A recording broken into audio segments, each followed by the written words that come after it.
I just think it's the right thing to do, first of all, if you can. I think it shows that you're kind of embedded in the community that you work in, which I think is important.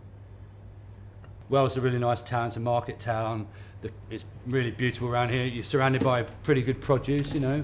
It does make a difference to price and quality, I think, if you buy seasonally and locally.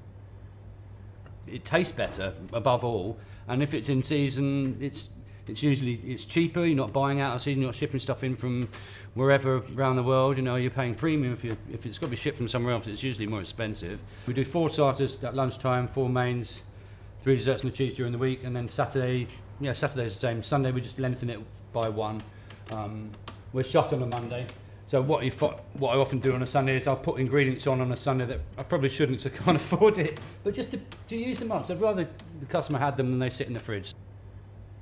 Also, it's all about integrity as well. It's not just about buying locally just for the sake of it. It's because you believe in the locality that you live in. And in France they call it terroir. You're buying stuff from the local terroir, and if you can do that, I think it's a good thing.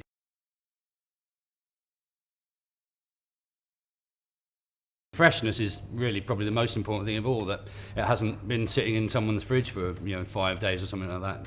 I get stuff that's picked sometimes in the morning and brought in the evening. I mean, I use a woman in Cornwall for asparagus called St Enodoc asparagus, and she picks that in the morning and it's couriered up here and I get it the same day, and it's just amazing.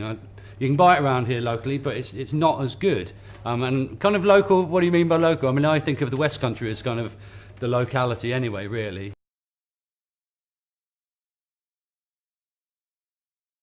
You can have a good relationship with the local supplier because you can usually meet them, not at the end of a phone all the time. They can come and see you, which I think there's a lot to be said for that.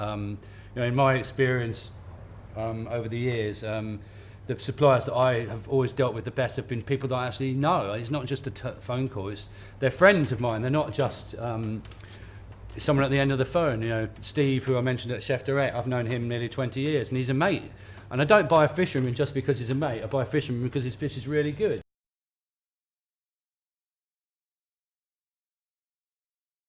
Bibendum with Simon Hopkinson was the place which really taught me how to cook. He really made me understand.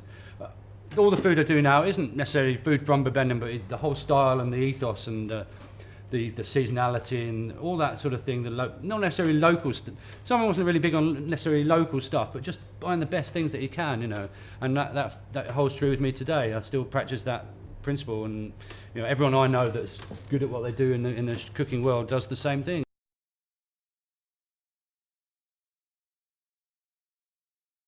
Food miles matter, I think, these days, and I think you really have to think about that. I think it's not, I wouldn't say irresponsible, but it's just crazy to import stuff from miles and miles away when you can get it close to home, really.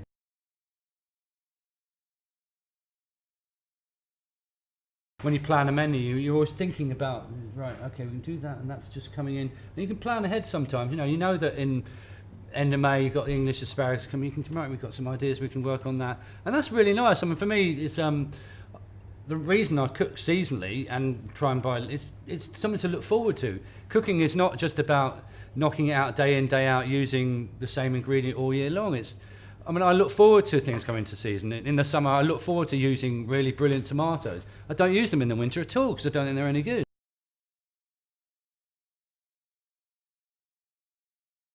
Things go together when they're meant to be together, I think. And in the summer, strawberries, cream, elderflower, gooseberry, things like that. They grow together, so sometimes they should be put together, And I think it's common sense. It goes back to like the French phrase terroir. You ate what was growing, and that was it, You killed your pig in November and you put it down to salt, and you use that all winter, and you use the whole thing.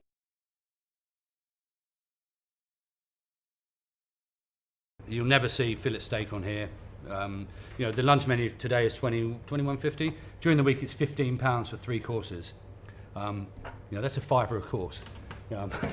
It's not very much money. So we use things like mackerel, belly pork, tongues, cheap ingredients, but things that taste really good. They're things that get forgotten about, and people around here, there's not many restaurants that will use them. I really love all that stuff because it really tastes great.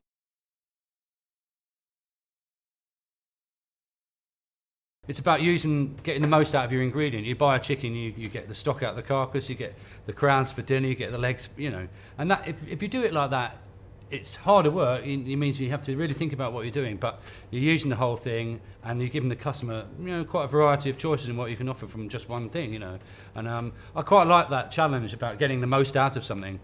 Terrines, for example, I love taking, a duck and boning it all out, making the force meat and things, and everything goes back in. You make a stock out of the bones, you reduce the stock, and it gives it a real boost of flavour, and the whole duck ends up in a terrine. But you've not wasted a single thing out of it, and I think I really like that kind of thing.